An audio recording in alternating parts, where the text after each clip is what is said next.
Você já deve ter visto em alguns filmes de terror o quanto a imagem de irmãos gêmeos idênticos pode ser fascinante e, ao mesmo tempo, assustadora. Existem diversas histórias de irmãos gêmeos que já trocaram de lugar em prisões, guerras e que se comunicavam por um idioma que somente eles entendiam.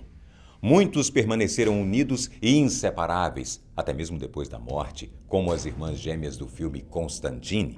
Outros, como os personagens do livro Dois Irmãos, de Milton Raton, não podiam ficar juntos que o ódio entre eles destilava sangue e morte. Mas, entre tantas histórias diferentes, uma se destacou. Duas meninas, unidas em um mundo cheio de segredos, onde apenas seus diários e obras literárias perturbadoras as conectavam de alguma forma com a realidade. Você conhece o perturbador caso das Gêmeas Silenciosas? Eu sou Antônio Bocco, aqui no Fatos Responde.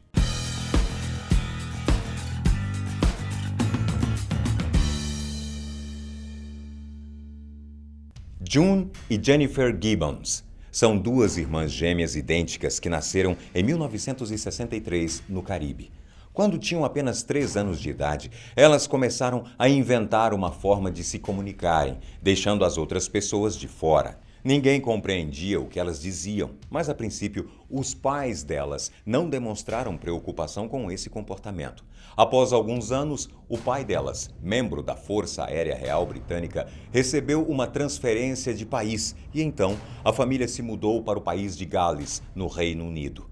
Aos 5 anos, quando as gêmeas passaram a frequentar a escola, elas foram qualificadas como muito tímidas e, apesar de continuarem utilizando a linguagem secreta entre elas, os colegas de sala não pareciam se incomodar com o comportamento delas.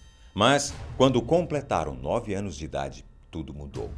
Elas precisaram mudar de colégio e lá elas eram as únicas meninas negras que frequentavam. Na época, isso já era uma razão para que as pessoas as olhassem de forma diferente, pois o racismo era ainda mais comum. Por não conversarem com os outros e se imitarem o tempo todo, as outras crianças começaram a debochar, maltratar e intimidar as gêmeas constantemente. Essa perseguição implicante fez com que elas se fechassem ainda mais, e o comportamento das duas passou a ser preocupante. Então, um dia, a gêmea June tentou se suicidar.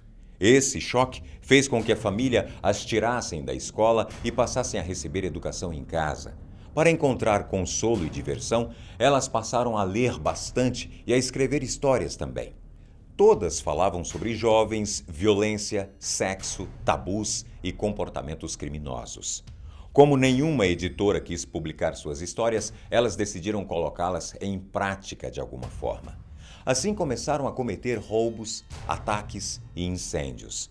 Quando completaram 18 anos, elas tentaram queimar um bar e, por isso, foram presas e condenadas a 14 anos de internamento em um centro psiquiátrico de alta segurança. Onde existia grande afeto e identificação, passou a surgir uma grande aversão. As gêmeas começaram a desenvolver ódio uma da outra e se convenciam de que nenhuma poderia ser normal e feliz enquanto a outra vivesse. Quando elas eram colocadas separadas, o silêncio delas era perturbador e o estado em que elas entravam era catatônico.